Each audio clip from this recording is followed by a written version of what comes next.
A Werewolf Shifter Romance, written by Amelia Hart. Chapter 1. The Flowers That Never Bloomed. The scent of lilies filled the small bridal suite, their white petals pristine and mocking. Elena Hartwell stared at her reflection in the ornate mirror, her hands trembling as she adjusted the delicate lace veil that had belonged to her grandmother. Today was supposed to be the happiest day of her life. Instead, it felt like she was preparing for her own funeral. "You look beautiful, sweetheart," her mother whispered, tears glistening in her eyes. Margaret Hartwell's voice carried the weight of years spent hiding from their past, her once proud posture now permanently curved with shame. Elena could smell the underlying anxiety radiating from her, a remnant of her weakened shifter genes that had never fully manifested since the exile. Elena forced a smile, though it felt like shattered glass against her lips. At 24, she had convinced herself that marrying David Morrison, a kind human businessman with no knowledge of the supernatural world, would finally give her the normal life she desperately craved. No more whispered conversations about her family's shameful past. No more pitying looks from the shifter community that had rejected her years ago. No more nights spent wondering why she felt so fundamentally different from everyone around her. The memory crashed over her like a brutal wave, as vivid and painful as the day it happened.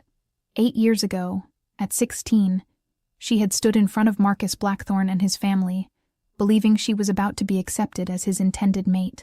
The Blackthorne pack had been prestigious, their bloodline ancient and pure.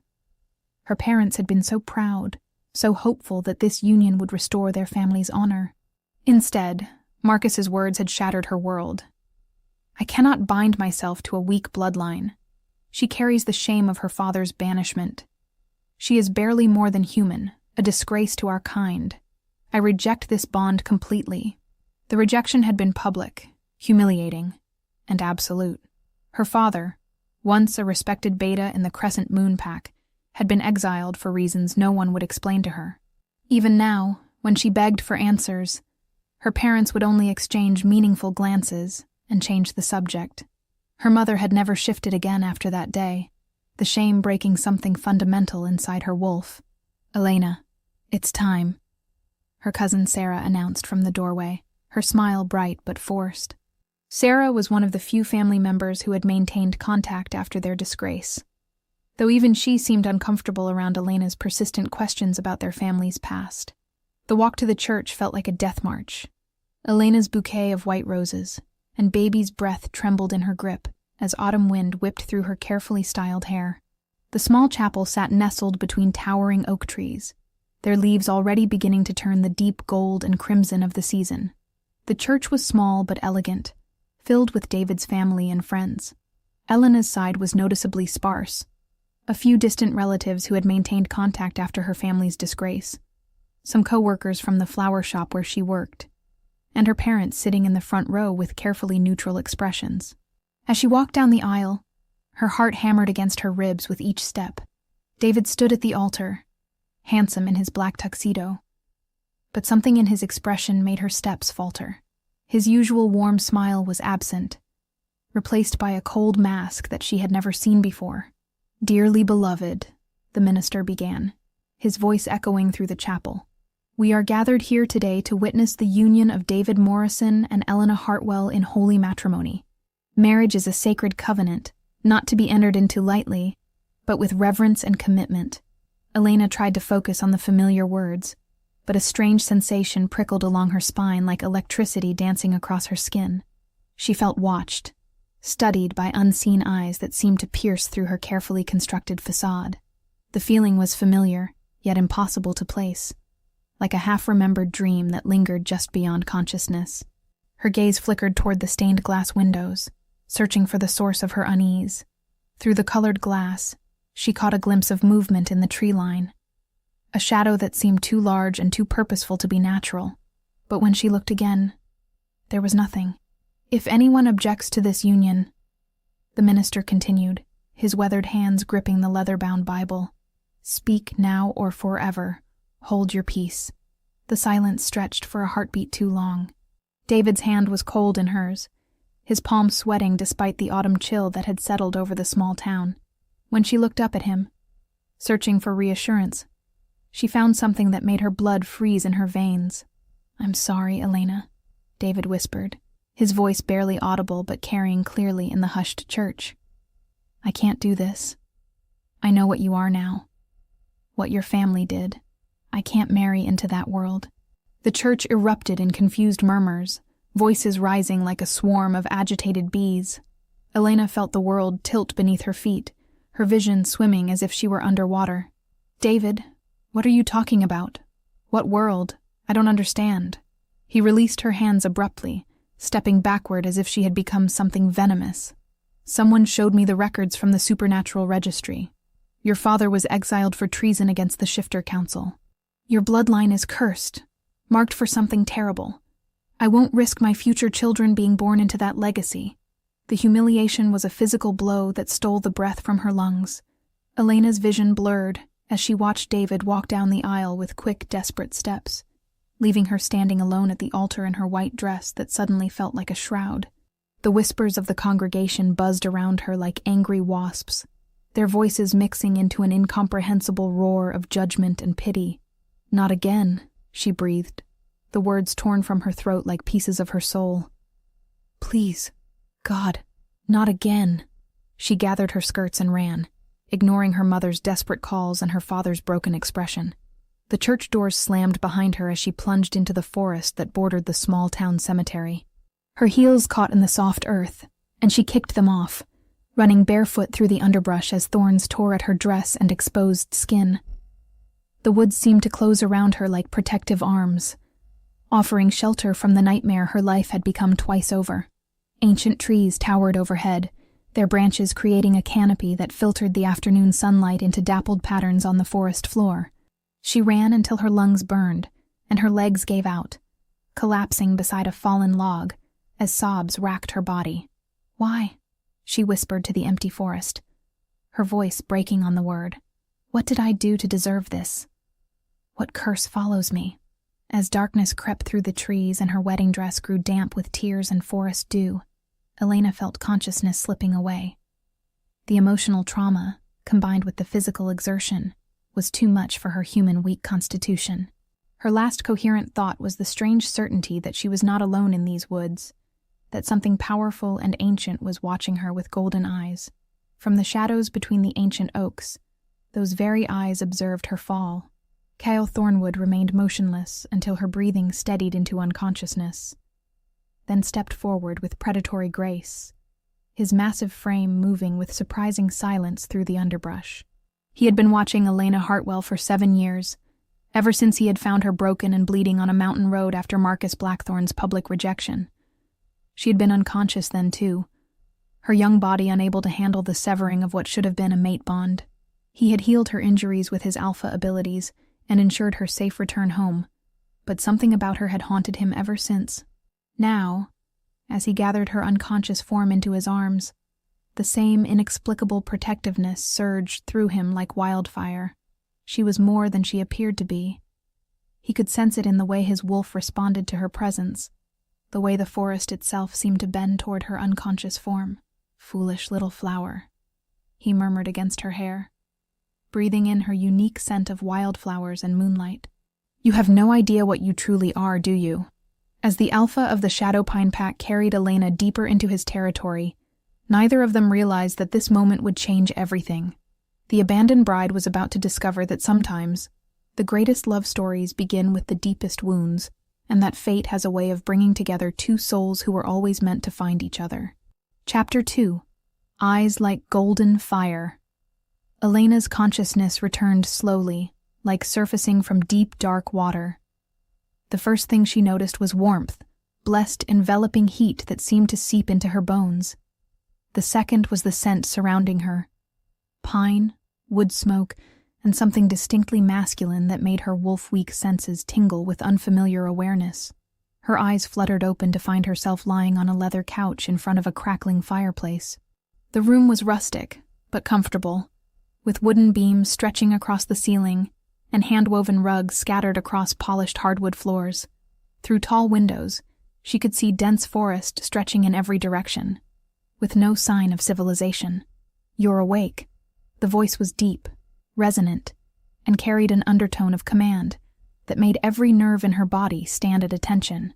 Elena sat up quickly, too quickly, and immediately regretted it as her head spun. She was still wearing her wedding dress, though someone had removed her torn stockings and cleaned the dirt from her feet. A soft blanket had been draped over her shoulders. "Where am I?" she asked, her voice hoarse from crying. She turned toward the voice and froze. The man standing in the doorway was unlike anyone she had ever seen. Tall and powerfully built, he moved with the fluid grace of a predator. Dark hair fell across his forehead, and his features were sharp and aristocratic. But it was his eyes that stole her breath, golden amber that seemed to glow in the firelight, ancient and knowing in a way that made her feel utterly exposed. "My home," he replied simply, stepping into the room. "You collapsed in my territory. I brought you here until you recovered." Something about his presence made her skin prickle with recognition, though she was certain they had never met. The air around him seemed to vibrate with barely contained power, and her weak shifter senses screamed a warning that made her pulse quicken. "You're an alpha," she whispered, scrambling to stand. The blanket fell away as she backed toward the window, her wedding dress rustling with each movement. "I need to leave. I can't be here." His golden eyes tracked her movement, but he made no move to stop her retreat. "The storm outside says otherwise. It's been raging for hours, trees down across all the roads. You won't make it half a mile in this weather." As if summoned by his words, thunder crashed overhead, and rain lashed against the windows with renewed fury. Elena glanced outside and saw nothing but a wall of water and wind that turned the forest into a gray, impenetrable maze. "I don't care," she said, moving toward what she hoped was the front door. "I won't be trapped here with someone like you. I know what alphas do to females like me." Something flickered across his expression. Surprise, perhaps, or hurt. "Someone like you? Weak, rejected, cursed." The words tasted bitter on her tongue. "I'm not Pack. I'm not even a proper shifter. I'm nothing you'd want." He was silent for a long moment, studying her with those unsettling golden eyes. When he spoke, his voice was gentler than before. "My name is Cale Thornwood. I'm the alpha of the Shadowpine Pack, and you're Elena Hartwell, daughter of Samuel Hartwell, former beta of the Crescent Moon Pack." Her blood turned to ice. "How do you know my father's name? How do you know who I am?" Cale moved closer, and she pressed her back against the window, feeling the cold glass through her dress. "Because I've been watching over you for 7 years, little flower, making sure you stayed safe." "Watching me?"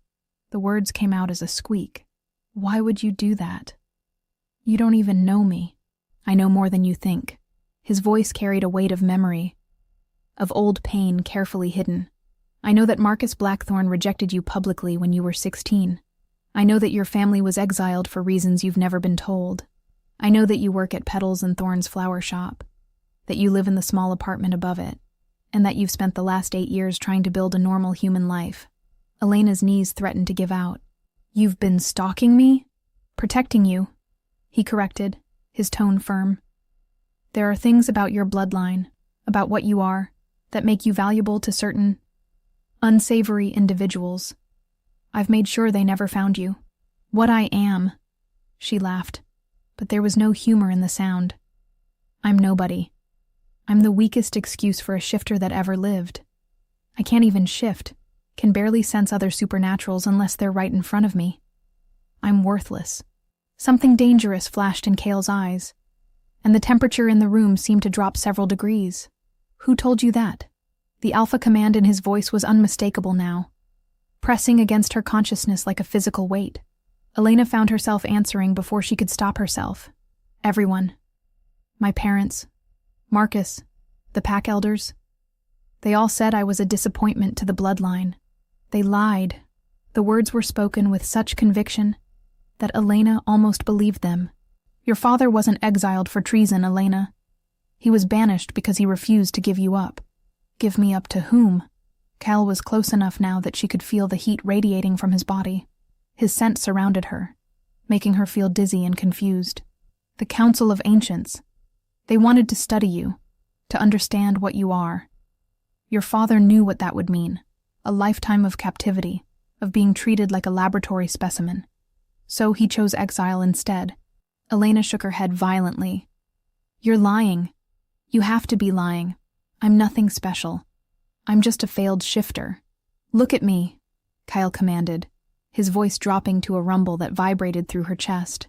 Really look at me, and tell me what you see.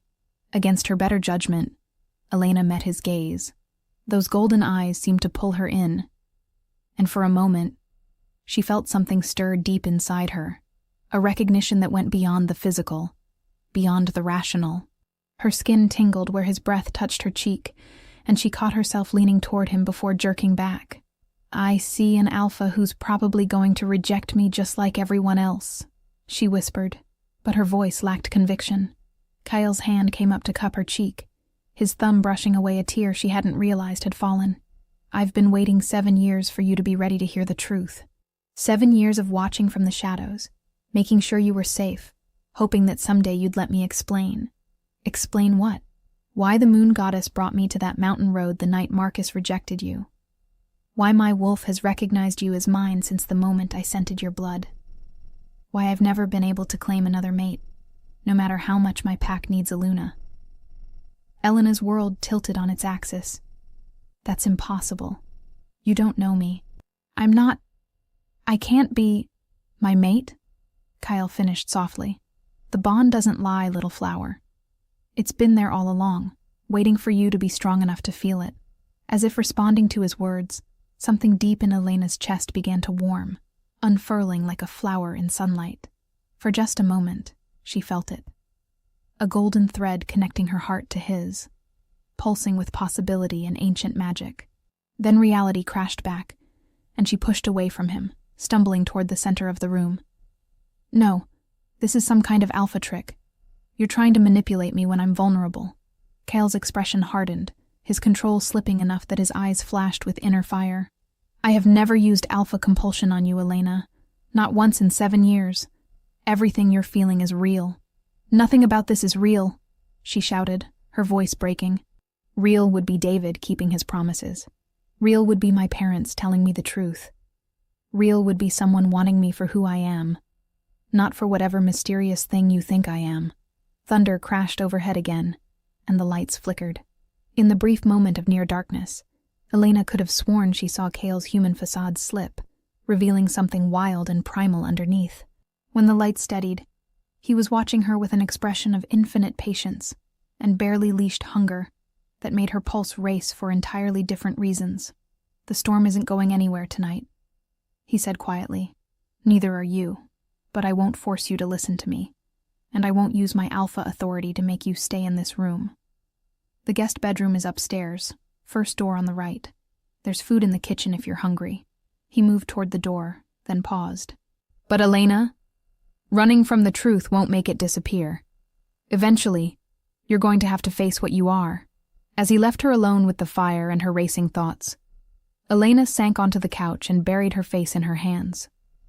Everything she thought she knew about her life was crumbling around her, and the only person offering answers was an alpha, whose very presence made her feel things she didn't understand. Outside, the storm raged on, trapping her in a cabin with a man who claimed she was his mate, and secrets that might finally explain why she had never felt like she belonged anywhere. The fire crackled in the hearth, and Elena found herself staring into the flames, wondering if she was brave enough to hear the truth. Chapter 3. The Healing Touch. The storm had trapped them for 3 days now, and Elena was beginning to understand that fate had a cruel sense of humor. She had tried to maintain distance from Kyle, taking her meals in the kitchen when he was elsewhere, retreating to the guest room whenever his presence became too overwhelming. But the cabin wasn't large enough to avoid him completely, and she found herself drawn into conversations despite her better judgment. On the second morning, she had discovered him in the kitchen nursing a cup of coffee, his usually immaculate appearance disheveled. Dark circles shadowed his golden eyes, and there was a tension in his shoulders that spoke of sleepless nights. You look terrible, she had said before thinking better of it. He'd glanced up with a wry smile. Alphas don't sleep well when there's a storm. Too many pack members to worry about. Too many variables to consider. Is that why you keep checking your phone? She'd noticed him stepping outside repeatedly to make calls, his voice carrying the authoritative tone of someone managing a crisis. 3 trees down across our main territory roads. 2 of my pack members' homes flooded, and a pregnant female who's overdue and can't get to the hospital. He'd rubbed his temples, the gesture so human and vulnerable that Elena's heart had clenched unexpectedly. Without thinking, she'd moved closer. Here, let me. Her hands had found his temples before she could second-guess herself, her fingers pressing gently against the tension points. The moment her skin touched his, warmth had flowed from her palms, and she'd watched in amazement as the stress lines around his eyes softened.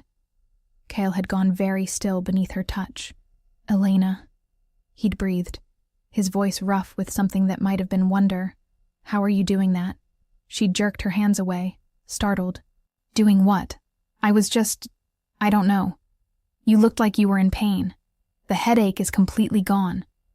His golden eyes had searched her face intently. "You have healing abilities. That's incredibly rare, even among full-blooded shifters." "I don't have any abilities," she'd protested, but her hands had tingled with residual warmth that suggested otherwise. Now, on the 3rd day, Elena found herself watching Kyle more carefully. He moved through the cabin with unconscious grace, but she'd begun to notice the small signs of discomfort he tried to hide. The way he favored his left shoulder when he thought she wasn't looking, the careful way he flexed his right hand. "You're injured," she said suddenly, looking up from the book she'd been pretending to read by the fireplace. Cale paused in the doorway, a stack of firewood in his arms. "It's nothing serious." "Occupational hazard of being an alpha." "What happened?" He seemed to debate whether to answer, then sighed. "Yesterday, when I went to check on the flooding in the Eastern Territory, I had to move some debris that had trapped one of my pack members.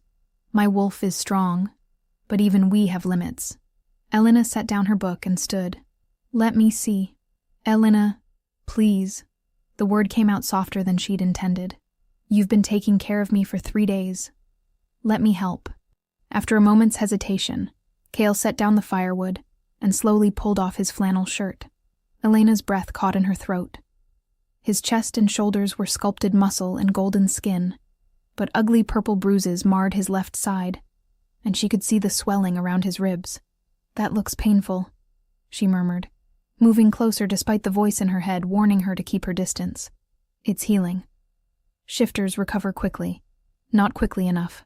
Without giving herself time to think, Elena placed her palms against his injured ribs. The response was immediate and overwhelming. Heat flowed from her hands like liquid sunlight, and she could feel something deep inside her awakening, a power she'd never known she possessed. Under her touch, the bruises began to fade, the swelling receding as damaged tissue repaired itself at an impossible rate. But it wasn't just the physical healing that stunned her. The moment her skin made contact with his, she felt something else, a connection that went soul deep, as if invisible threads were weaving themselves between their hearts. She could sense his emotions, surprise, gratitude, and underneath it all, a longing so intense it took her breath away. "Elena," her name was a prayer on his lips. "Look at me." She raised her eyes to meet his, and what she saw there made her knees weak.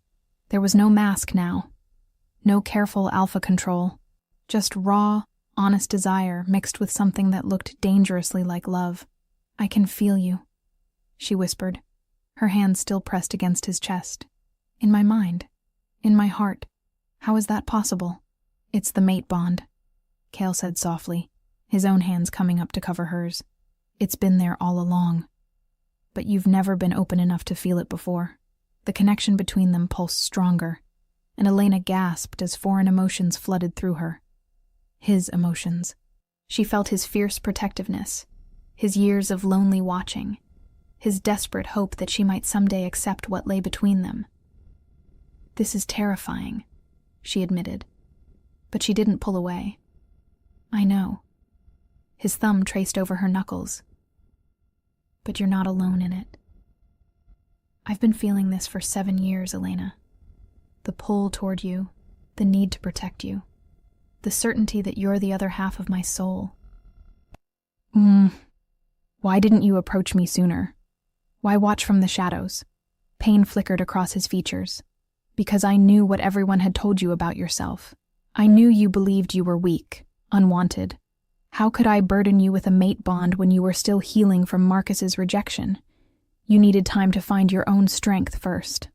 Elena studied his face, seeing the truth in his golden eyes. You were protecting me even from yourself. I was trying to.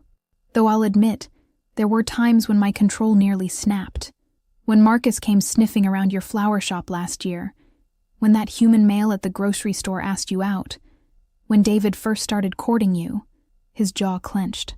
My wolf wanted to claim you publicly. Consequences be damned. But you didn't, because you deserved the choice. You deserved to come to me freely, not because I overwhelmed you with alpha dominance. His hands tightened over hers. Though I'll confess, watching you walk down that aisle toward another man nearly killed me. Elena's heart clenched. You were at the church? I've been watching over you for 7 years, little flower. Did you think I'd miss the most important day of your life, even if it was breaking my heart? The rawness in his voice made her chest tight with emotion. Kyle, when David abandoned you, when you ran into the forest in that beautiful dress with tears streaming down your face, every instinct I had screamed at me to hunt him down and tear him apart for hurting you. Why didn't you? Because you needed comfort more than you needed vengeance. And because I knew that if I shifted in that moment, if I let my wolf take control, I might not have been able to stop myself from claiming you whether you were ready or not. The healing warmth under her palms had faded, but the connection between them remained strong and steady. Elena could feel his wolf now, could sense the powerful predator that lived just beneath his human skin. It should have frightened her. Instead, she felt oddly safe, as if that fierce creature would die before allowing harm to come to her. I can sense your wolf, she said in wonder, and I can sense yours, even though you've never shifted. She's there, Elena, sleeping deep inside you. She's been waiting for the right moment to wake up. I don't understand any of this. If I'm really your mate, if I have these abilities, why has everyone always told me I was weak? Kale's expression darkened. Because certain people have reasons for wanting you to believe that. Your bloodline carries something rare and precious, something that others would kill to possess. Your father knew this, and he spent the last 16 years hiding you from those who would use you. What do I have that's so valuable? The ability to heal, for one. But that's just the beginning. The reason the Council of Ancients wanted you, the reason Marcus rejected you to keep you hidden, the reason your parents have never told you the truth about your heritage. He paused, studying her face carefully. Elena, you're not just a shifter. You're something much rarer. What am I? Before Kale could answer, his phone buzzed urgently. He glanced at it and cursed under his breath. The pregnant female I mentioned. She's going into labor. The roads are still impassable, and she can't get to the hospital. Elena's hands fell away from his chest as he reached for his shirt. What are you going to do? I have to go to her. Lila's mate died 6 months ago, and she has no family nearby. She's part of my pack, which makes her my responsibility. In this storm, the roads are flooded. I can get there in wolf form, following the high ground through the forest. But she'll need medical attention, and the pack doctor is stuck on the other side of the territory. Elena made a decision that surprised them both. Take me with you. Kyle froze in the act of buttoning his shirt. Absolutely not. It's too dangerous. I can help her, Elena said, her voice growing stronger with conviction. If I really have healing abilities, if that's what I just did for you, then she needs me. Elena, you don't understand what you're suggesting. Shifting territory in this weather, helping with a birth, I'm suggesting that maybe it's time I stopped running from what I am and started embracing it. She met his golden gaze steadily. You said I needed to find my own strength. Well, maybe this is how I do it. Kyle stared at her for a long moment, and she could feel his internal struggle through their newfound connection. Finally, he nodded slowly. If we do this, you stay exactly where I tell you to stay. You don't argue with my commands, and if I say run, you run. Understood? Elena's heart pounded with a mixture of fear and exhilaration. Understood. As Kale finished dressing and gathered supplies, Elena realized that something fundamental had shifted between them. The frightened, broken woman who had collapsed in the forest 3 days ago was gone. In her place stood someone who was finally ready to discover what she was truly capable of. The storm still raged outside, but Elena was no longer afraid of it. She was ready to face whatever waited in the darkness, with the golden-eyed Alpha who had been watching over her all along. Chapter 4. In the heart of the storm. The journey to Lila's cabin was unlike anything Elena had ever experienced. Kyle had insisted she ride on his back in wolf form, and the moment she'd seen him shift, her breath had caught in her throat. His wolf was magnificent, larger than any she'd ever glimpsed, with thick black fur and those same golden eyes that seemed to glow in the storm-darkened forest. Now, clinging to his powerful frame as he navigated fallen trees and rushing streams, Elena felt the raw power beneath her. Each leap over obstacles sent her heart racing, but not with fear. Instead, she felt exhilarated, alive in a way she'd never experienced before. The bond between them pulsed stronger with each mile, and she could sense his thoughts, his concern for Lila, his awareness of Elena's every breath, his fierce determination to keep her safe. When they reached the small cabin nestled in a grove of pine trees, Elena could hear Lila's labored breathing even before Kale shifted back to human form. The young woman was alone, her face pale with pain and exhaustion, dark hair plastered to her forehead with sweat. "Alpha," Lila gasped as Kale entered, Elena close behind. "Thank the moon goddess you're here. Something's wrong. The baby. It's too early, and the pain is different than it should be." Elena moved to Lila's side instinctively, her hands hovering over the swollen belly. The moment she made contact, she gasped. The cord is wrapped around the baby's neck. That's why the labor is stalling. Both Kale and Lila stared at her in shock. "How could you possibly know that?" Lila whispered. Elena looked down at her hands in amazement. She could sense it somehow. The baby's distress, the dangerous positioning, the urgent need for intervention. "I can feel it. The baby's heartbeat is irregular and there's pressure where there shouldn't be." Kyle moved to Elena's other side, his voice carefully controlled. "Can you help her?" "I think so." Elena's hands began to warm against Lila's skin. "But I've never done anything like this before. What if I make it worse?" "You won't," Kale said with absolute certainty. "Trust your instincts, little flower. Trust what you're feeling." Elena closed her eyes and let the healing warmth flow from her palms. She could sense the baby now, could feel its tiny spirit struggling against the cord that threatened its life. Gently, carefully, she guided the energy toward the problem, visualizing the cord loosening, the baby turning into a safer position. "Oh," Lila breathed, her eyes widening. "I can feel something's different." The pressure is easing. For the next hour, Elena worked with an intuition she didn't understand, but trusted completely. Kale assisted, his strong hands supporting Lila, his calm presence steadying both women as the labor progressed. Elena found herself giving instructions she shouldn't have known: when to push, when to breathe, how to position herself for the safest delivery. "The baby's crowning," Elena announced, wonder filling her voice. "One more push, Lila. You're almost there." With a final cry of effort, Lila delivered a perfect baby girl into Elena's waiting hands. The infant's first wail filled the cabin, strong and healthy, and Elena felt tears streaming down her cheeks as she placed the baby on her mother's chest. "She's beautiful," Lila sobbed, cradling her daughter. "Perfect. Thank you, Elena. Thank you both." As Elena cleaned up and ensured both mother and baby were stable, she became aware of Kale watching her with an expression of awe and something deeper. When they finally stepped outside for a moment of air, he pulled her into his arms without warning. "That was incredible," he murmured against her hair. "You saved them both. A doctor couldn't have done better." Elena pulled back to look at him, her heart racing from more than just the adrenaline of the delivery. "I could feel everything, Kale. The baby's heartbeat, where the cord was wrapped, exactly what needed to happen. How is that possible? Because you're not just a healer, Elena.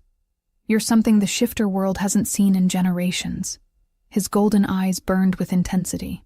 "You're a moonborn, a child blessed by the moon goddess herself. with abilities that go far beyond normal shifter traits. A moonborn? The word felt strange on her tongue, but something deep inside her recognized its truth.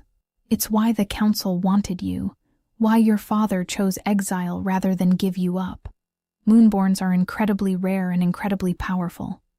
Your bloodline traces back to the first wolves blessed by the goddess herself.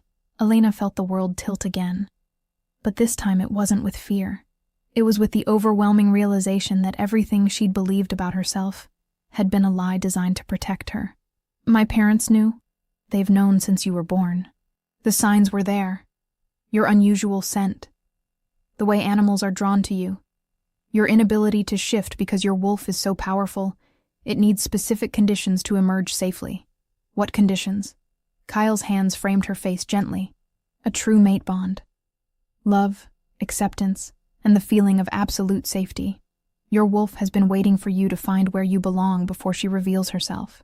The storm was beginning to clear overhead, moonlight filtering through the breaking clouds. As it touched Elena's skin, she felt something stir deep inside her, a presence she'd always sensed but never understood.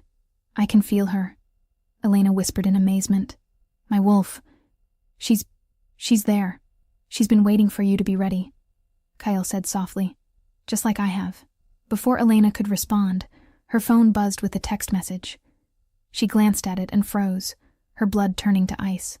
What is it? Kale asked, immediately alert to her distress. Elena held up the phone with shaking hands. The message was from an unknown number. Congratulations on your engagement, Elena. Such a shame about the wedding. Don't worry. Marcus Blackthorne knows how to treat a moonborn properly. We'll be in touch soon. A friend. Kale's expression darkened dangerously, his eyes flashing gold. Marcus knows what you are. How is that possible? I just found out myself. Someone's been watching you, feeding him information. Someone who knew about tonight. About what you accomplished here. His jaw clenched. This isn't random, Elena. Marcus has been planning this. Fear clawed at Elena's chest. Planning what? To claim you for himself. If he can prove to the council that you're a moonborn and that I've been hiding you, he can petition for the right to take you as his mate by force. Ancient law allows an alpha to claim an unmated moonborn for the good of all shifter kind. But we're bonded, Elena protested. I can feel the connection between us. A bond isn't the same as a claiming, Kale said grimly. Until we complete the mating ritual under the full moon, until you officially accept me as your mate, that bond can be legally challenged. Another text arrived. The full moon is in 3 days, darling. I do hope you'll consider my offer before then. It would be such a shame if something happened to your dear alpha friend. Marcus sends his regards. Elena's hands shook as she read the message aloud. He's threatening you. Let him try, Kale growled, his alpha power crackling in the air around them. I've been protecting you for 7 years, and I'm not about to stop now. But if he knows about the moonborn thing, if he can use ancient law, then we make sure the claiming happens before he can interfere. Kale's golden eyes met hers intensely. Elena, I need you to understand what I'm asking. A claiming ritual is permanent, binding for life. If you accept me as your mate, there's no going back. Elena's heart pounded as she looked at this incredible man who had watched over her from the shadows, who had waited patiently for her to find her strength, who had just helped her save a life and discover abilities she'd never dreamed she possessed. 3 days ago, I thought I was a failed shifter marrying a human man who didn't truly know me, she said, slowly. Now I find out I'm something called a moonborn. I have healing powers, and the most powerful alpha I've ever met wants to claim me as his mate. I know it's overwhelming. It is, Elena agreed. But for the first time in my life, I feel like I know who I'm supposed to be.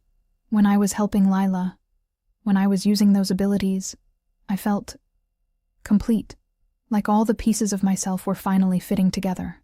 Kyle stepped closer, his warmth surrounding her. And how do you feel about me? About us? Elena reached up to touch his face, marveling at how right it felt to have her skin against his. I feel like I've been waiting my whole life to find you. Even when I didn't know that's what I was doing. I feel like every rejection, Every moment of feeling lost and unwanted was just preparing me to recognize what real love feels like. Elena. He breathed, his voice rough with emotion. I want to do the claiming ritual, Kale. I want to be your mate, your Luna, whatever that means for someone like me. But I need to know that you're choosing me for who I am, not just because I'm some rare moonborn. Little flower, he said, pulling her closer until their foreheads touched. I fell for you 7 years ago, when you were just a broken 16-year-old girl with more courage than she knew what to do with. Everything I've learned about your abilities, your heritage, your power, that's just made me prouder to call you mine. The moon broke fully through the clouds overhead, bathing them in silver light. As it touched Elena's skin, she felt her wolf stir more strongly than ever before, and for just a moment she caught a glimpse of golden eyes that mirrored Kale's. 3 days, she said firmly.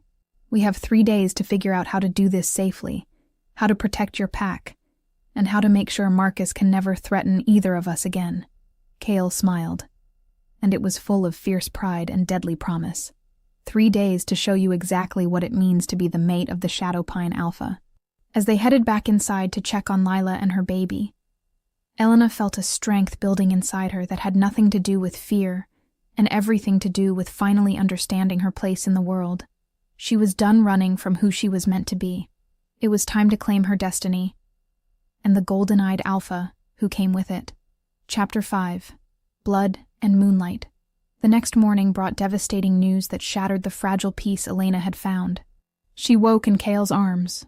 They had returned to his cabin after ensuring Lila and her baby were safe, and exhaustion had claimed them both on the couch by the fire. The intimacy of sleeping against his chest, feeling his heartbeat beneath her cheek, had felt natural and right. Until his phone rang at dawn, with news that changed everything. What do you mean she's gone? Kale's voice was deadly quiet as he spoke to his beta, but Elena could feel his rage through their bond like a physical burn. She sat up, instantly alert. What's happened? Kale's golden eyes were molten with fury when he looked at her. Lila and her baby have been taken. My beta found her cabin empty, signs of a struggle, and this. He held up his phone, showing a message that made Elena's blood freeze. Consider this a demonstration of how serious I am about my claim. The Moonborn will come to me willingly, or more innocents will suffer. You have until moonrise tonight to bring her to the old Blackthorn territory. Come alone, or the new mother and her child will pay the price for your defiance. Marcus. Elena's hands shook as she read the words. He took a newborn baby. How could he do something so monstrous? Because Marcus Blackthorn stopped being human the day he decided power mattered more than honor. Kale snarled, already moving toward his weapons cabinet. But he's made a fatal mistake. He's threatened my pack member and her child. That's an act of war. You can't go, Elena said urgently, grabbing his arm. It's obviously a trap. He wants you dead and me captured. I know it's a trap.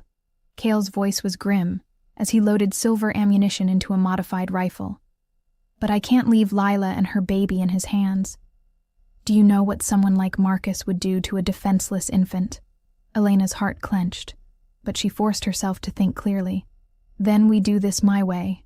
Together. Absolutely not. I won't risk you. Kyle, listen to me. She moved to stand in front of him, her hands on his chest. You said yourself that I'm a Moonborn, that I have abilities beyond normal shifters. What if that's exactly what we need right now? His jaw tightened. Elena, you've only just discovered these powers. You don't know how to control them, how to use them in a fight. Then teach me. Her voice was steady despite the fear coursing through her veins. We have all day. Use our bond. Show me what I need to know. Kale stared at her for a long moment, and she could feel his internal war through their connection. Finally, he closed his eyes and nodded. If we do this, you follow my lead completely. No heroics, no taking unnecessary risks. Agreed. For the next several hours, Kale pushed Elena harder than she'd ever been pushed in her life. Using their mate bond as a conduit, he shared knowledge directly with her mind. How to sense other shifters' locations, how to shield her thoughts from mental intrusion, how to channel her healing abilities into defensive barriers. Moonborns were warriors before they were healers, he explained as she practiced projecting energy shields. Your bloodline includes some of the fiercest fighters the shifter world has ever known. Elena felt the truth of his words as power flowed through her, silver light dancing around her fingers. For the first time in her life, she felt truly strong, truly capable of protecting what mattered to her. But it was the final lesson that changed everything. "There's something else," Kale said, as afternoon shadows lengthened. "Something about your heritage that I haven't told you yet." Elena looked up from the meditation pose he'd taught her. "What?" "Moonborns don't just have enhanced abilities. Under the right circumstances, with the right emotional catalyst, they can access what's called the goddess's wrath, a power that can kill other shifters instantly, regardless of their strength or alpha status." "That sounds terrifying." "It is. It's also why the council wanted you contained, why Marcus is willing to risk everything to possess you. A moonborn who can channel the goddess's wrath is essentially unstoppable." Elena felt a chill run down her spine. "How do I access it?" "Usually through extreme emotional trauma. Watching someone you love die, being tortured, having your mate bond severed against your will." Kale's expression was grave. "It's not something you can just call up, Elena. It's a last resort. And it often kills the moonborn who uses it. But I could save Lila and her baby with it." "Elena, no. Promise me you won't try to force that power to manifest." The risk is mine to take," she said firmly. "Those are innocent lives, Kale. A mother and her newborn child. If I have the power to save them, then I have the responsibility to try." As evening approached, they made their way toward the old Blackthorn territory, a section of ancient forest that had been abandoned after Marcus's pack was decimated in a territorial war 5 years ago. The trees here were older, darker, twisted by decades of violence and bloodshed. Elena could sense the wrongness in the air, the way the very earth seemed poisoned by the atrocities committed on it. Her newly awakened senses recoiled from the malevolent energy that permeated every shadow. "He's here," Kale murmured, his nostrils flaring. "Along with at least a dozen others, beta and gamma level shifters, all loyal to him. Where are Lila and the baby?" Kyle closed his eyes, extending his senses. "Old cabin about 1/2 mile north. I can hear the baby crying." Elena's heart clenched. "She's probably hungry, terrified. We have to get to them." "We will." Kale's hand found hers, their fingers intertwining. "But Elena, if something goes wrong, if it looks like we're going to lose, I need you to promise me something." "What?" "Run. Don't try to save me, don't look back. Just run and keep running until you're safe." Elena met his golden gaze steadily. "I promise I'll do whatever is necessary to protect the people I love." It wasn't the promise he'd asked for, but it was the only one she could give. They moved through the forest like ghosts, using every skill Kale had taught her to avoid detection. But as they approached the cabin where Lila was being held, Elena realized with growing horror that Marcus had planned for their stealth. The clearing around the cabin was filled with shifters, more than the dozen Kale had initially sensed. They stood in a perfect circle, trapping the cabin in the center like some twisted ritual formation. And in the middle of it all stood Marcus Blackthorn, holding Lila's crying baby in his arms. "Welcome, Kale," Marcus called out, his voice carrying clearly through the night air. "And the lovely Elena, of course. I was wondering when you'd arrive." They had no choice but to step into the clearing. Elena's heart hammered as she saw Lila tied to a chair near the cabin door, blood staining her shirt, her face pale with pain and terror. "Let them go, Marcus," Kale commanded, his alpha power rolling across the clearing like thunder. "Your quarrel is with me." Marcus laughed, the sound chilling in its complete lack of sanity. "Oh, but that's where you're wrong, old friend. My quarrel is with the natural order that says a nobody like Elena gets to possess power that should belong to a true alpha bloodline. She's not yours to claim," Elena said, stepping forward despite Kale's restraining hand on her arm. "Neither of them are." "Isn't she, though?" Marcus shifted the baby to one arm and pulled out a silver blade with the other. "Ancient law is quite clear about unmated moonborns. They belong to whoever is strong enough to claim them." The baby's cries intensified, and Elena felt something snap inside her chest. "Put her down. Now. Or what?" Marcus pressed the tip of the blade against the infant's tiny arm, drawing a drop of blood. "You'll heal her afterwards?" How touching. Elena's vision went white with rage. The baby's scream of pain echoed through her bones, and suddenly every cell in her body was on fire with silver light. Power erupted from her like a tsunami, washing over the clearing with devastating force. Every shifter except Cale and Marcus dropped to their knees, clutching their heads and howling in agony. Trees groaned and cracked under the pressure of her unleashed energy. The very air seemed to burn with moonlight. "Impossible," Marcus breathed, but his grip on the baby loosened in shock. That moment of weakness was all Cale needed. He launched himself across the clearing in a blur of motion, tackling Marcus and sending the baby flying through the air, directly toward Elena. Time seemed to slow as Elena caught the tiny, precious bundle, her power automatically shifting from destructive to protective, wrapping the infant in healing warmth. But the effort of controlling such massive energy, while simultaneously healing, was too much. Elena felt her strength drain away like water through broken glass. The silver light flickered and died, and she collapsed to her knees, the baby still safe in her arms. "Elena!" Cale's roar of rage echoed through the forest as Marcus's blade found its mark, silver piercing through Cale's side as they fought. The great alpha, brought low by his pathetic attachment to a mongrel. Marcus snarled, twisting the blade deeper. "She'll watch you die, and then she'll be mine to break and rebuild as I see fit." Elena looked up at Lila, who was staring at her with desperate hope, then at Cale, whose golden eyes were dimming as silver poisoned his system. Finally, her gaze settled on Marcus, whose face was twisted with triumph and madness. "You're right about one thing," Elena said quietly, her voice carrying despite her exhaustion. "I am powerful. More powerful than you could ever imagine." She stood slowly, still cradling the baby, and Elena felt the last of her fears fall away like discarded chains. "But you made one crucial mistake, Marcus." "What's that, little girl?" Elena smiled, and it was full of moonlight and ancient fury. "You hurt my family." The goddess's wrath erupted from her a second time, but this time it was focused, precise, deadly. Silver fire flowed from her directly toward Marcus, seeking him out like a living thing. His scream cut off abruptly as the power struck him, and Elena watched with grim satisfaction as the man who had terrorized her for 8 years simply ceased to exist. The silence that followed was absolute. Elena swayed on her feet, the baby still secure in her arms, and looked around the clearing.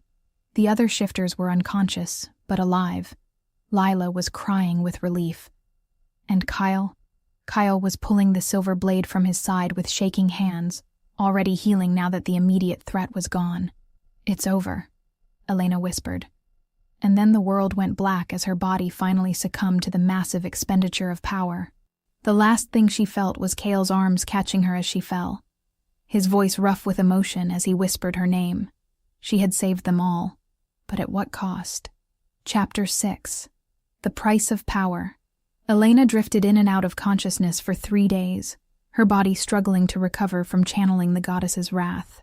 When awareness finally returned fully, she found herself in an unfamiliar bedroom, sunlight streaming through gauze curtains and the scent of healing herbs thick in the air.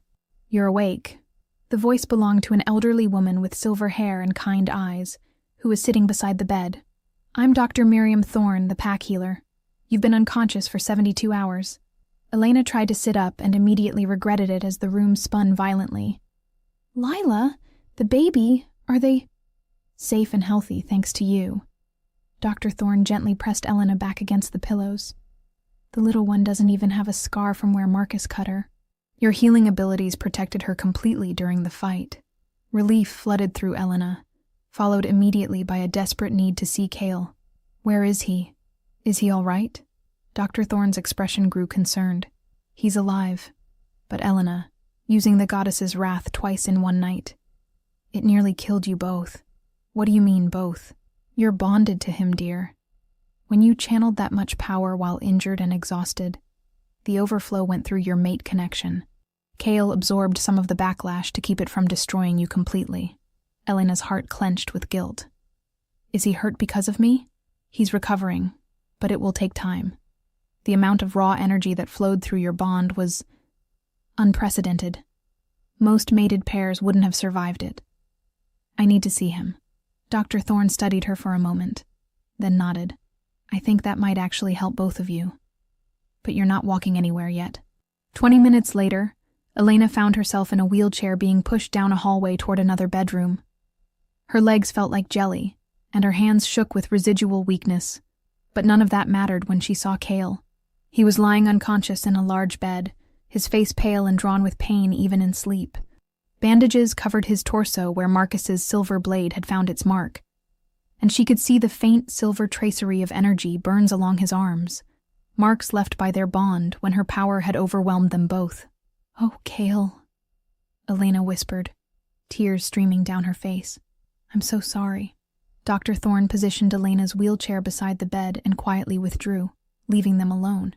Elena reached out with trembling fingers to touch Cale's hand, and the moment their skin made contact, she felt the mate bond pulse weakly between them.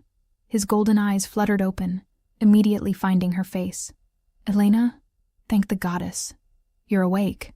Don't try to move," she said quickly, as he attempted to sit up. "Dr. Thorne said you're healing from energy backlash because of me." "Because of us," he corrected firmly, his fingers intertwining with hers. "We're bonded, little flower. What affects you affects me, and I wouldn't have it any other way. But if I hadn't used so much power, then Marcus would have killed that baby, murdered Lila, and probably me as well. You did what had to be done." His thumb traced over her knuckles. "Though I'll admit, watching you channel the goddess's wrath was the most terrifying and magnificent thing I've ever witnessed." Elena felt heat flow between their joined hands, her healing abilities automatically responding to his injuries. "What happened after I collapsed? I remember saving the baby and Marcus, disappearing. But everything after that is blank." Cale's expression darkened.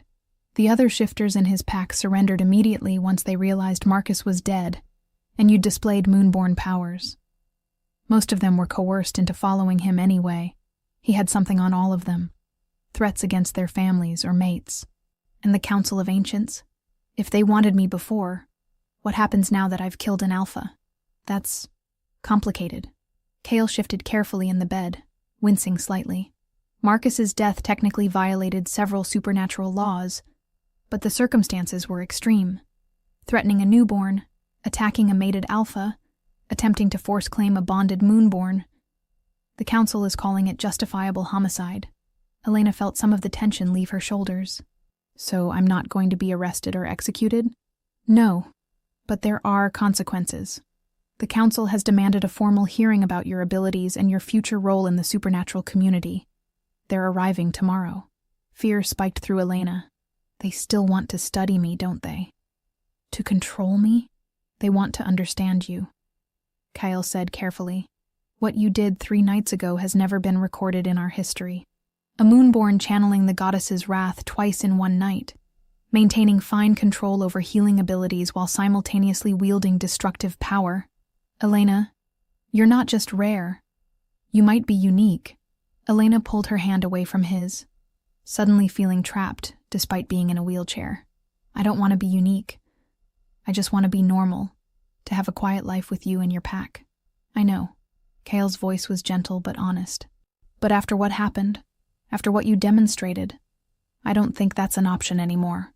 The entire supernatural world knows about you now." Before Elena could respond, a commotion in the hallway made them both look toward the door. Dr. Thorne appeared, her face tight with concern. "Alpha, Luna, I'm sorry to interrupt, but we have a situation. There are vehicles approaching the territory. Official council cars. They're not supposed to arrive until tomorrow." Kyle was immediately alert, his alpha instincts overriding his physical weakness. "How many?" 6 cars, at least 20 people. And Alpha, one of the Sense My Scouts reported. Dr. Thorne hesitated. "Elena, they say your parents are with them." Elena's world tilted. "My parents? Why would they be with the council?"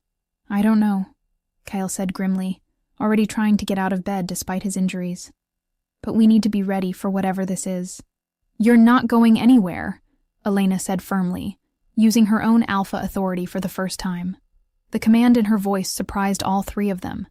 You can barely sit up, and I won't have you making your injuries worse." Kale stared at her in amazement. "Elena, did you just use Alpha Command on an Alpha?" "Apparently." Elena felt as surprised as he looked. "But the point stands. Dr. Thorne, can we receive visitors here? I want to face whatever this is together." 20 minutes later, Elena found herself back in her wheelchair beside Kale's bed, both of them as presentable as their injuries allowed. The door opened to admit 3 figures that made Elena's heart race with confused emotions. Her parents entered first. Margaret and Samuel Hartwell, looking older and more careworn than she remembered. Behind them came a woman Elena had never seen before. Tall, elegant, with silver hair and eyes that seemed ancient, despite her relatively young appearance. "Elena," her mother whispered, tears streaming down her face. "My darling girl. When we heard what happened, what are you doing here?" Elena asked, her voice carefully controlled. "Why are you with the council?" It was her father who answered, his voice heavy with years of hidden pain. "Because it's time you knew the truth about who you really are, and who we really are." The silver-haired woman stepped forward, her presence commanding attention. "Elena Hartwell, I am Counselor Lydia Moonwhisper. I believe it's time you learned about your true heritage." Elena felt Kale tense beside her, and she reached for his hand instinctively. "What true heritage? My parents already told me I'm a Moonborn." "That's only part of the story," Counselor Moonwhisper said, her ancient eyes studying Elena intently. "You're not just any Moonborn, child. You're the last direct descendant of the Moon Goddess herself." The silence that followed was deafening. Elena stared at the counselor, then at her parents, then back again. "That's impossible. Your father isn't Samuel Hartwell," her mother said quietly, fresh tears falling. "He's Samuel Moonborn, last prince of the original Moonborn bloodline. He was placed in hiding 25 years ago when the last of our people were hunted to near extinction." Elena's grip on Kyle's hand tightened until her knuckles were white. "You lied to me my entire life? We protected you," her father, Samuel, said desperately. "The Moonborn line was thought to be completely destroyed. If anyone had known you existed, had known what you were capable of, they would have tried to use you as a weapon," Counselor Moonwhisper finished. "Or kill you to prevent that possibility. Your parents chose exile and lies to keep you safe." Elena felt like she was drowning in revelations. "So what does this mean? What changes now that you know what I am?" "Everything," the counselor said simply. "As the last true Moonborn, you have a choice to make. The council can offer you protection, training, a place among the ruling families of our people. You would be revered, honored, given everything you could ever want. In exchange for what? Your freedom," Kale said quietly. Understanding immediately, they want you to come with them, to take your place in their hierarchy. Counselor Moonwhisper nodded. "You would be too valuable to risk in normal pack life. Your abilities, your bloodline, your potential children, all of it would need to be carefully managed for the good of our species." Elena looked around the room at all the expectant faces, then down at her hands that had channeled the power of a goddess. The same hands that had healed Kale's injuries and saved a baby's life. The same hands that had ended Marcus Blackthorn's reign of terror. "And if I refuse, then you remain here, unprotected, with every enemy our people have ever made eventually finding their way to your door. The knowledge of what you are is already spreading, Elena. By next week, every supernatural faction in North America will know your name." Elena felt the weight of destiny settling on her shoulders like a lead blanket. Everything she had gained, Kale, her sense of belonging, her newfound strength, was about to be taken away by the very heritage that had given it to her. She looked at Kale, seeing her own heartbreak reflected in his golden eyes. They had found each other only to discover that forces beyond their control were determined to tear them apart. "How long do I have to decide?" she asked quietly. "Until moonrise tomorrow," Counselor Moonwhisper replied. "The full moon will amplify your abilities, make you even more powerful. If you're going to choose the Council's protection, it needs to happen under the moon's influence." As the delegation withdrew to give Elena time to consider, she found herself alone with Kale and the impossible choice that would determine both their futures. Tomorrow night, under the full moon, She would have to choose between safety and love, between destiny and desire. And whatever she chose would change everything forever. Chapter 7. Under the Moon's Blessing. The full moon hung heavy and silver in the night sky as Elena stood at the edge of the sacred clearing where generations of Shadowpine Pack ceremonies had taken place. Ancient stones formed a perfect circle, their surfaces carved with symbols that seemed to glow with inner light under the moon's touch. Tonight, this place would witness either the most joyous or most heartbreaking moment of her life. Kale stood beside her, his injuries mostly healed thanks to their shared bond and her healing abilities. He wore ceremonial robes of deep forest green, and despite the gravity of their situation, Elena's breath caught at how magnificent he looked. Every inch the powerful alpha she had fallen in love with. "You don't have to do this," he said quietly, his golden eyes reflecting the moonlight. "If you choose the Council's protection, I'll understand. I won't make this harder for you than it already is." Elena turned to face him fully, her own white ceremonial gown rustling in the night breeze. "Do you remember what you told me the first night we met? That I needed to find my own strength before I could truly choose my path?" "Elena, I've found it, Kale. My strength isn't in my moonborn abilities or my healing powers, or even in channeling the goddess's wrath. It's in knowing exactly what I'm willing to fight for."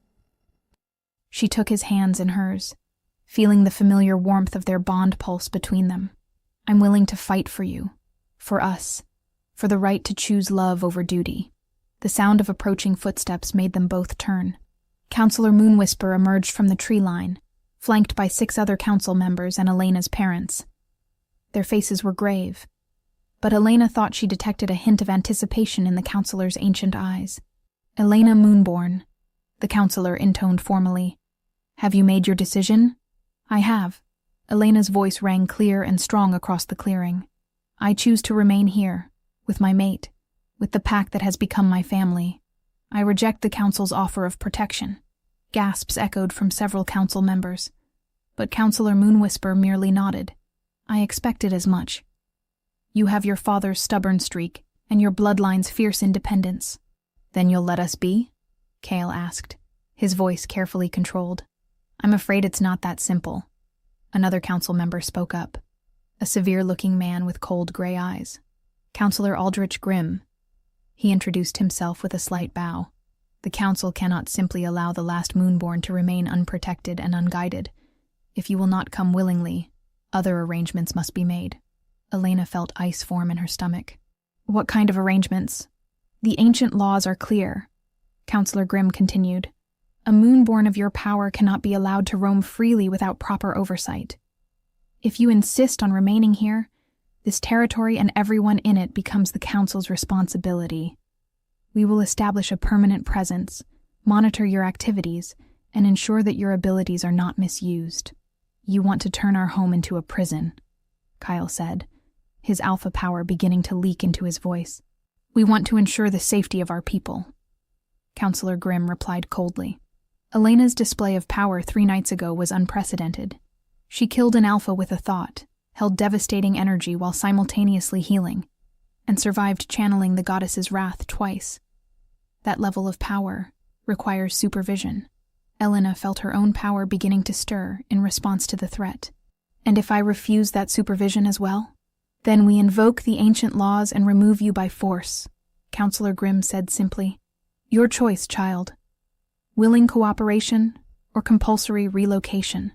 The clearing fell silent except for the whisper of wind through the ancient stones. Elena looked around at the faces surrounding her. Council members who saw her as a weapon to be controlled. Parents who had spent 24 years lying to protect her. And Kale, whose golden eyes reflected nothing but love and unwavering faith in her. "There is another option," Counselor Moonwhisper said quietly, breaking the tense silence. "Though it hasn't been used in over 2 centuries. All eyes turned to her. "What option?" Elena asked. "The goddess trial," the elderly counselor replied. "In the old days, when the council and a Moonborn could not reach agreement, the matter could be put before the moon goddess herself for judgment." Counselor Grimm looked alarmed. "Lydia, that ritual is considered mythical at best. suicidal at worst. No one has attempted a goddess trial since my great-grandmother successfully used it to establish the modern council structure. Counselor Moonwhisper finished calmly. The ritual is dangerous, yes, but it is also binding. If Elena can successfully complete the trial and gain the goddess's blessing for her chosen path, the council must accept her decision permanently. Elena's heart began to race. What does the trial involve? You must open yourself completely to the moon goddess's power, allowing her to judge your heart, your intentions, and your worthiness to make this choice. If she finds you worthy, you and your mate will be blessed with protection that even the council cannot override.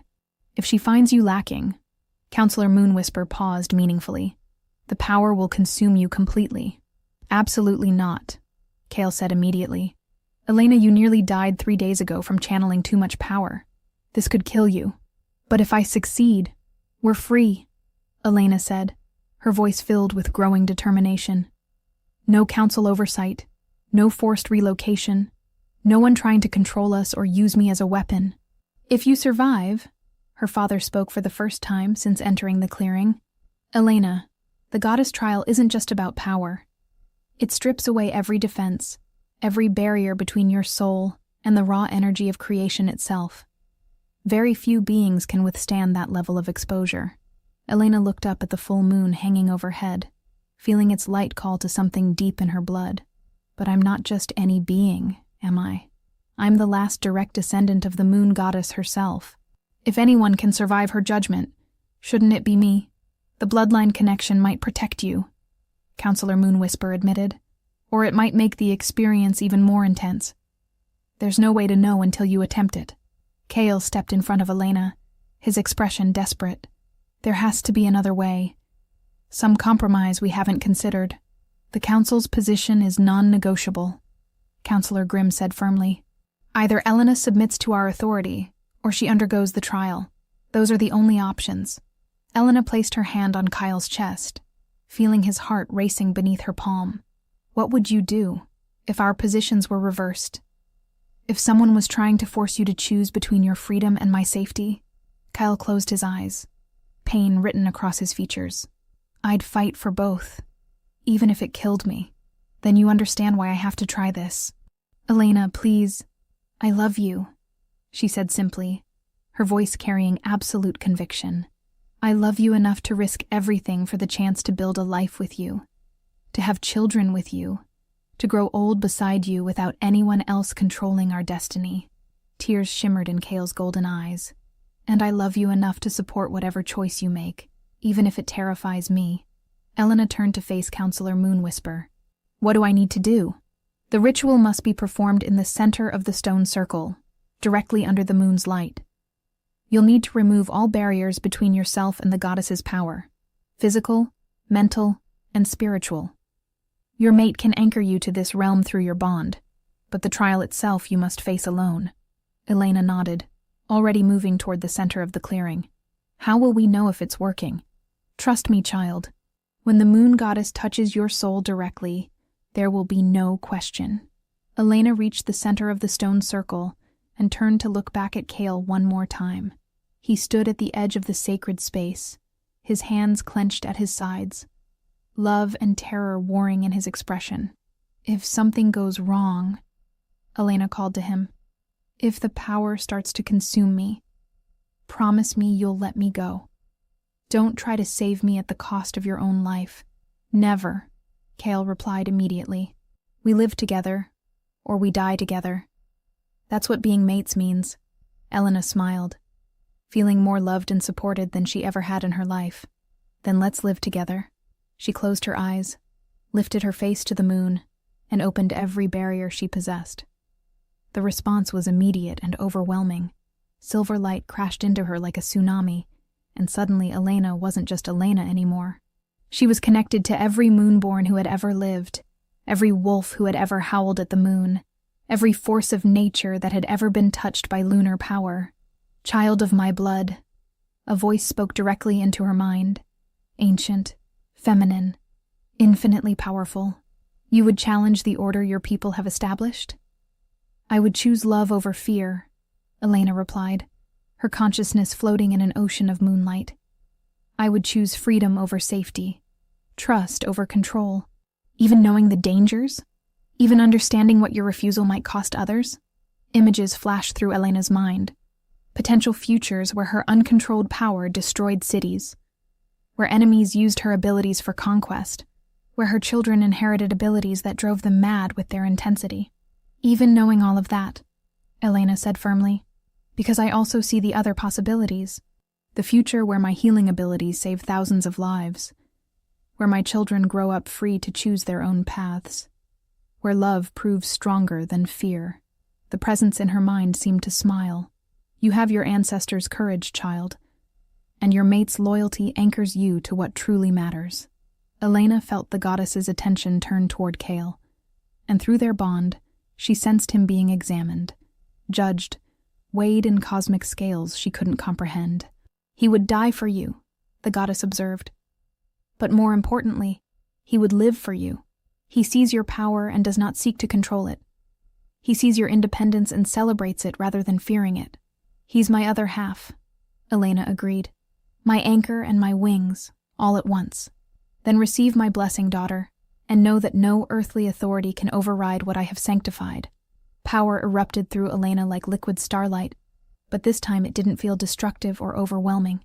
Instead, it felt like coming home, like every cell in her body recognizing its true nature and celebrating.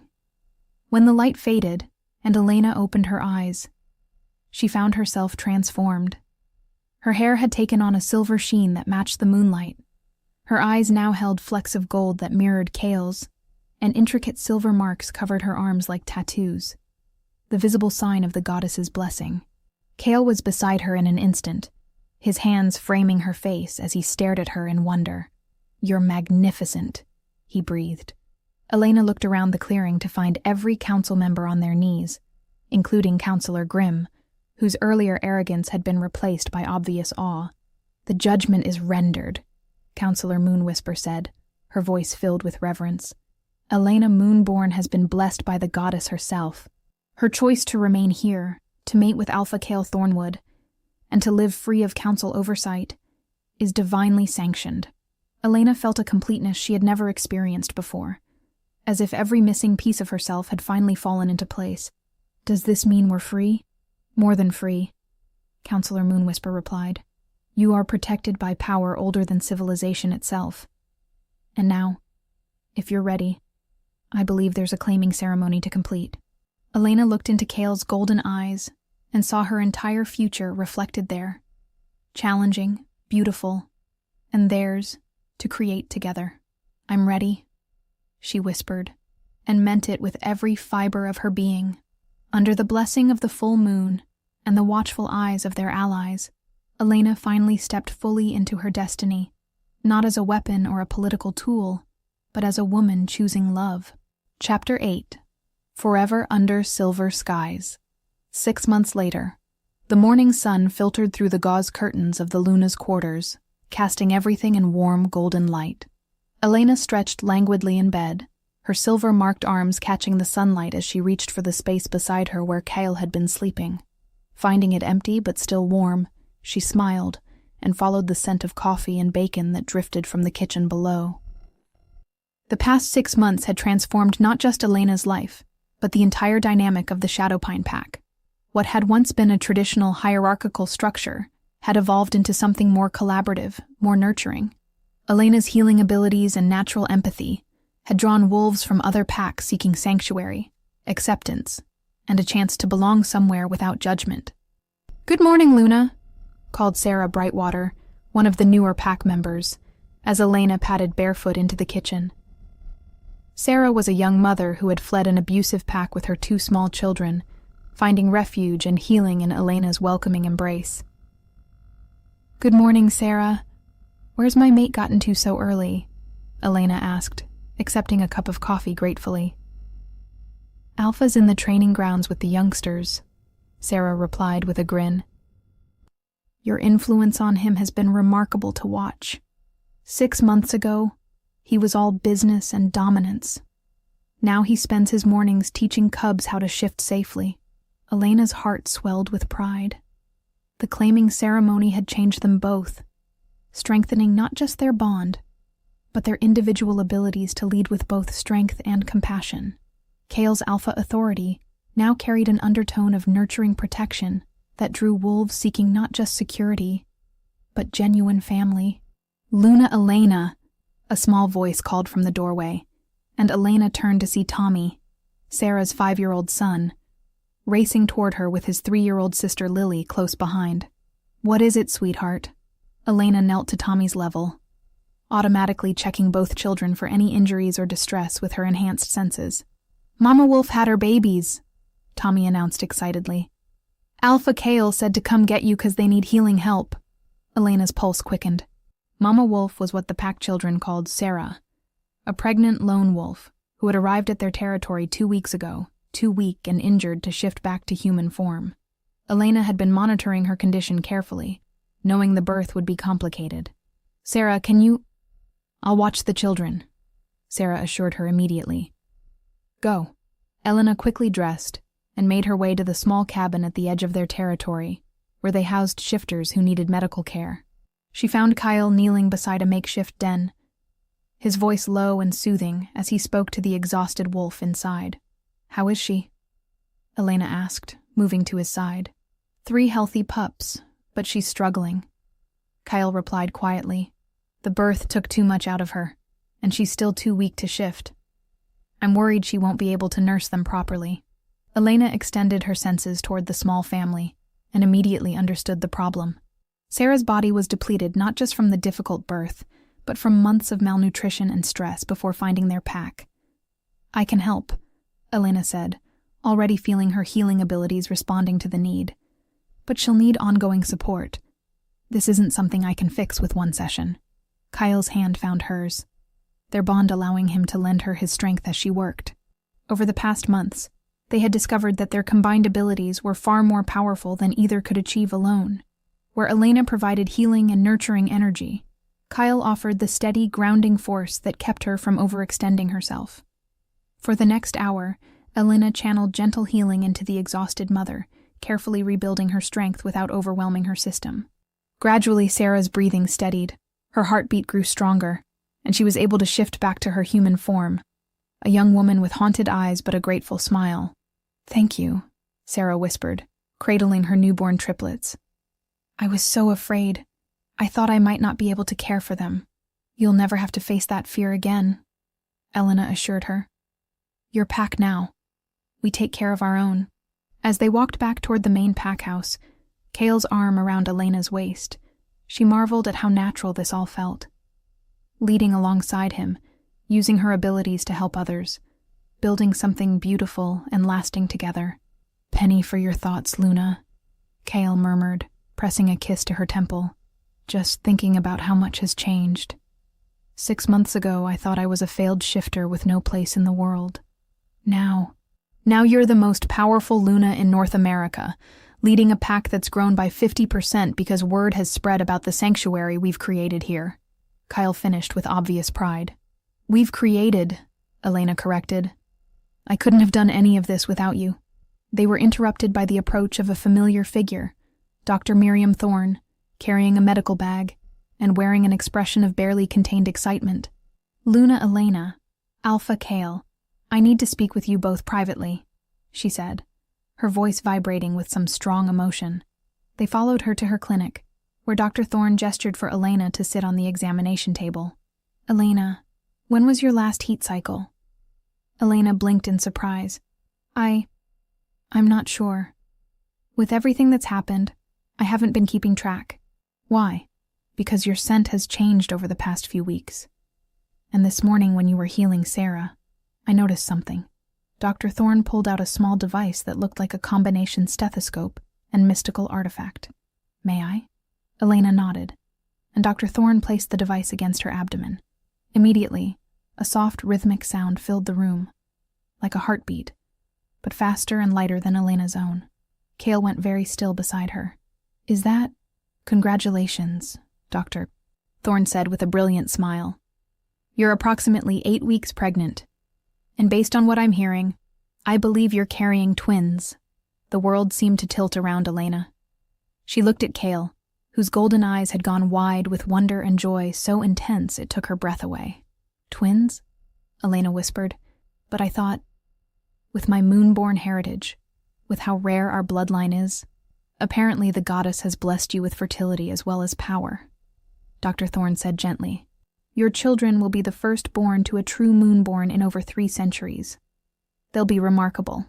Kale's hands came up to frame Elena's face, his touch reverent. "How do you feel about this, little flower? Are you ready to be a mother?" Elena placed her hands over his, feeling the steady pulse of life within her, 2 tiny hearts beating in perfect synchrony with her own. Through their mate bond, she could sense Kale's overwhelming joy, his fierce protectiveness already extending to their unborn children, his absolute certainty that they could handle whatever challenges lay ahead. "I'm terrified," she admitted honestly, "and thrilled. And grateful.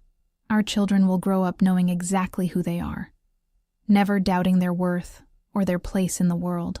They'll grow up surrounded by love." Kale agreed, his voice rough with emotion. "Protected by the strongest pack in the territory, guided by parents who chose each other freely, and blessed with abilities that will let them change the world." Dr. Thorne cleared her throat diplomatically. "I'll give you 2 some privacy to process this news. Elena, I'll want to see you weekly for monitoring. Moonborn pregnancies are uncharted territory, but everything appears healthy and normal so far." After she left, Elena and Kale sat in wondering silence, their hands resting on Elena's still flat stomach, where their children were growing. "Do you think they'll be happy here?" Elena asked quietly. "Growing up in a world where they're automatically different, powerful, watched?" "I think they'll be happy anywhere we are," Kale replied with absolute conviction. "Because they'll know they're loved unconditionally, accepted completely, and free to choose their own paths when they're ready." Elena leaned into his embrace, feeling the rightness of it settle into her bones. "I used to think my story was about finding where I belonged. But I was wrong. What's it about then?" "It's about creating where I belong," Elena said, smiling as she felt the faint flutter of movement in her womb. "About building something beautiful with the person who sees all of me and loves every part." 6 months later, as Elena cradled their newborn son and daughter, Lucas with his father's golden eyes, and Luna with silver hair that caught moonlight like spun starlight, she reflected on the journey that had brought them here. She had been abandoned at an altar by a man who couldn't handle her truth. She had been claimed by an alpha who had waited 7 years for her to find her strength. She had discovered power she never knew she possessed, and heritage that connected her to the divine. But more than any of that, she had found love. Real, honest, transformative love that had given her the courage to become who she was always meant to be. As the full moon rose over their territory, bathing their growing pack in silver light, Elena knew that her story was far from over. There would be new challenges, new adventures, new people to help and heal and welcome home. But whatever came, she would face it with Kyle at her side, their children in their arms, and their pack family surrounding them with unshakable love and loyalty. Under the eternal blessing of the moon goddess, they had found their happily ever after. The abandoned bride had become a Luna. The rejected girl had become a queen. And the broken heart had learned to love so completely that it could heal the world. And in the quiet moments between sleeping and waking, as silver moonlight painted everything in magic, Elena knew that some love stories were written in the stars themselves, destined, eternal, and absolutely worth every tear that came before the joy. The end. Elena and Kyle's love story may have reached its perfect ending, but their world is filled with so many others still searching for their own happily ever after. Broken hearts seeking healing, rejected souls yearning for acceptance, and powerful beings learning to embrace their true nature. These untold stories of passion and transformation are calling out to be shared.